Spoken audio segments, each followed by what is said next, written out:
شيكابالا اسطورة نادي الزمالك وكابتن نادي الزمالك طلع امبارح مع ابراهيم فايق. هو مش صدم الزملكاوية، هو هو صدم الناس كلها.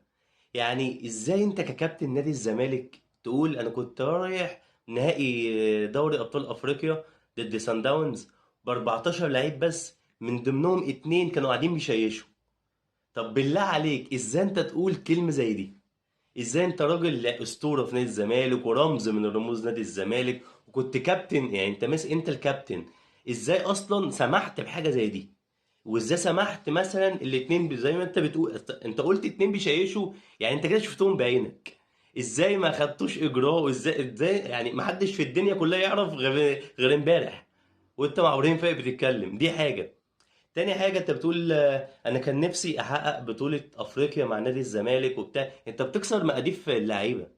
انت اللعيبة كده كلها عايزة تطفش عشان خاطر تحقق انجازات، بتبقى سهل لينا بقى كنادي الاهلي ناخده منكم بقى زيزو، ناخده امام عاشور، بقى ناخده اللي ناخدوه.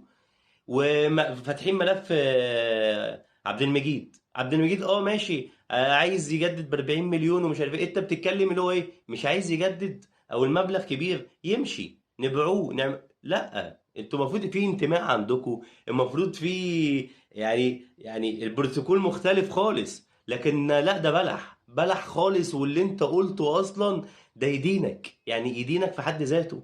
حاجة غريبة يا جدعان، وفعلا هو النادي الاهلي رقم واحد.